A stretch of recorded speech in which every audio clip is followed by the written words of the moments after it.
Κύριε Αρχηγέ του Γενικού Επιτελείου Εθνικής Φρουράς, κύριε Αρχηγοί των Γενικών Επιτελείων Στρατού, Ναυτικού και Αεροπορίας, κύριε Πρόεδρε του ΣΕΚΠΗ, κυρίες και κύριοι, distinguished guests, ladies and gentlemen.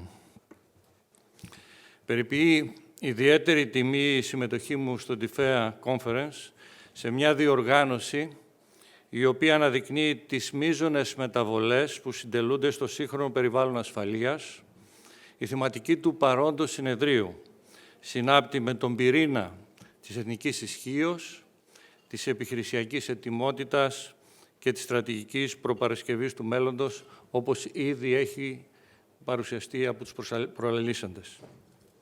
Η σχέση των νεοφυών επιχειρήσεων με το οικοσύστημα δεν αποτελεί περιφερειακή συζήτηση τεχνολογικής πολιτικής, αποτελεί κατ' ουσίαν ζήτημα στρατηγικής τάξεως, διότι άπτεται της ίδιας της δυνατότητας του κράτους να μετατρέπει εγκαίρως την ιδέα σε ικανότητα, τη γνώση σε επιχειρησιακό αποτέλεσμα και την τεχνολογική υπεροχή σε αποτρεπτική ισχύ.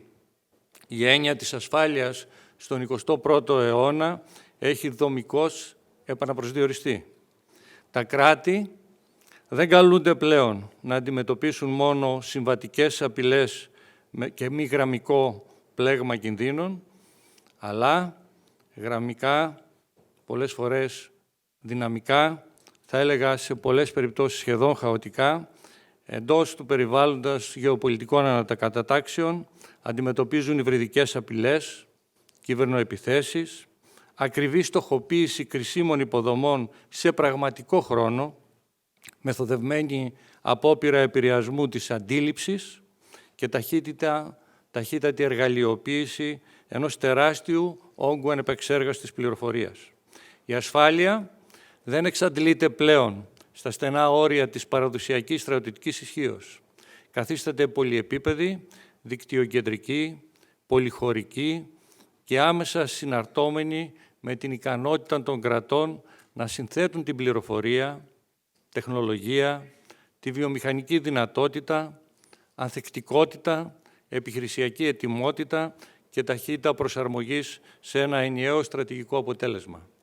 Σε αυτό το πολυεπίπεδο επιχειρησιακό πεδίο, η καινοτομία καθίσταται δομικός συντελεστής της αποτροπής, της ανθεκτικότητας και της επιχειρησιακής υπεροχής.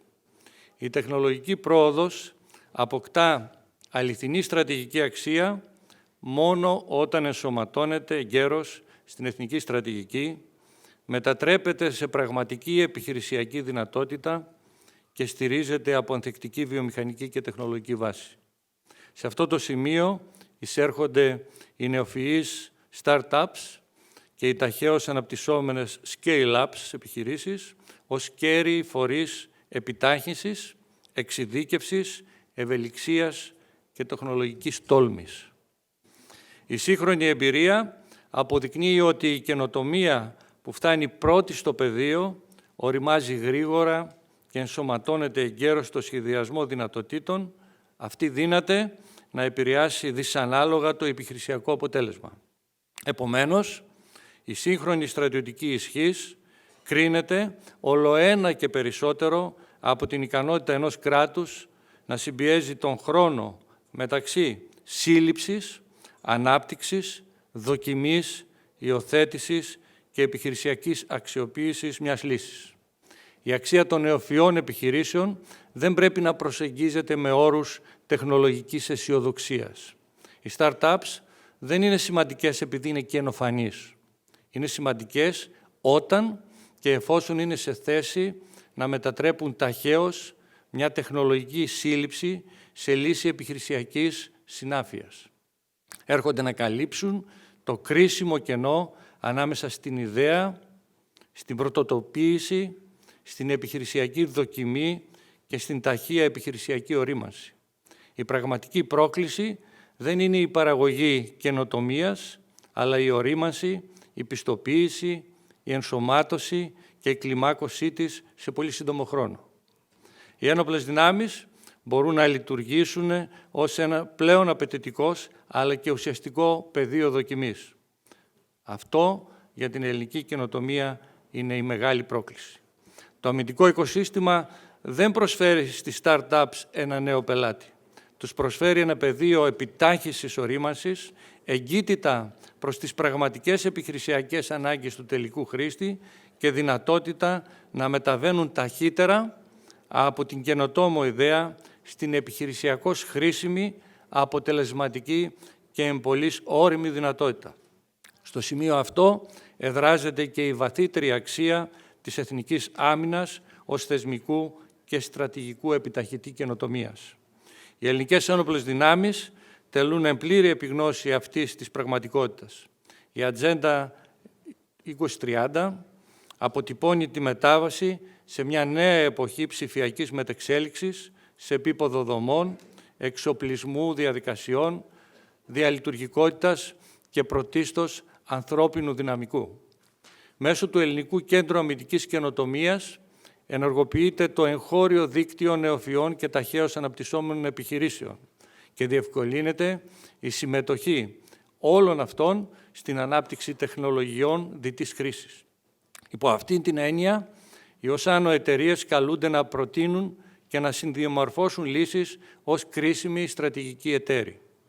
Η συγκρότηση του έκτου κλάδου του ΓΕΘΑ για τη μεταξέλιξη, καινοτομία και αμυντική τεχνολογία, καθώς και η σύσταση του ΕΛΚΑΚ υπηρετούν τη λογική ενός συντονιστικού και επιταχυντικού μηχανισμού, ο οποίος λειτουργεί συμπληρωματικά προς τους παραδοσιακούς μηχανισμούς προμηθειών, με έμφαση στην ταχεία δοκιμή, στον ψηφιακό μετασχηματισμό, στην επιχειρησιακή ορίμανση και στη ενσωμάτωση τεχνολογιών εχμής, τόσο για την εθνική στρατηγική, όσο και για το συμμαχικό επίπεδο. Η εθνική άμυνα δεν οφείλει να αντιμετωπίζει τις startups απλώς ως προμηθευτές τεχνολογικών λύσεων, αλλά ως δυνητικούς στρατηγικούς εταίρους. Η συμμετοχή του εγχώριου ψηφιακού οικοσυστήματος στην Ατζέντα 2030 αφορά στη μετατροπή της επιχειρησιακής αναγκαιότητας σε στρατηγικό πλεονέκτημα και συναφή ικανότητα. Χρειαζόμαστε ασφαλείς και ταχείες τεχνολογίες να καλύπτουν κρίσιμο μέρος της επιχειρησιακής απέτησης, να δοκιμάζονται χρήσιμα, να βελτιώνονται προοδευτικά και να ενσωματώνονται χωρίς περιττές γραφειοκρατικές αγκυλώσεις. Η καινοτομία για την άμυνα είναι ένα πεδίο αξιοπιστίας, χρόνου, ευθύνης και αποτελέσματος. Η σχέση των startups με το αμυντικό οικοσύστημα συνδέεται άμεσα με την ασφάλεια εφοδιασμού, με την κατελάχιστον συμπαραγωγή τεχνολογικώς προηγμένου αμυντικού υλικού, με τη μεταφορά τεχνογνωσίας και τελικώς με την ενίσχυση της αυτάρκειας στον τομέα της άμυνας. Υπό το φως αυτής της νέας επιτακτικής συνθήκης, η άμυνα του μέλλοντος διαμορφώνεται μέσω ανοιχτών, επαλλήλως ανατροφοδοτούμενων οικοσυστημάτων. Η ελληνική εθνική άμυνα δεν θα πρέπει να λειτουργεί ως αυτοαναφορικό, περίκλειστο, θεσμικό, απλό, αποκομμένο από τις ροές γνώσης και καινοτομίες, αλλά ως διασυνδεμένο οικοσύστημα πολλαπλών δυνατοτήτων.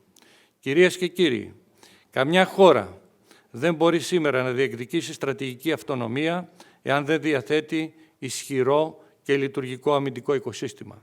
Και κανένα αμυντικό οικοσύστημα δεν μπορεί να θεωρηθεί ουσιωδώς σύγχρονο εάν δεν έχει ενσωματώσει οργανικά τις νεοφυές επιχειρήσεις στη δυναμική του.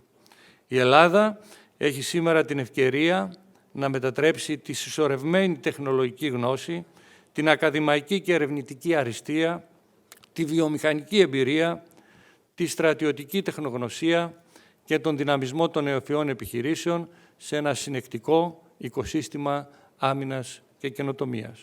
Οι startups τροφοδοτούν τη συζήτηση για την ίδια τη δυνατότητα της χώρας να μετατρέπει την ιδέα σε ικανότητα, τη γνώση σε αποτροπή, την καινοτομία σε ανθεκτικότητα και την τεχνολογική ταχύτητα σε στρατηγικό πλεονέκτημα.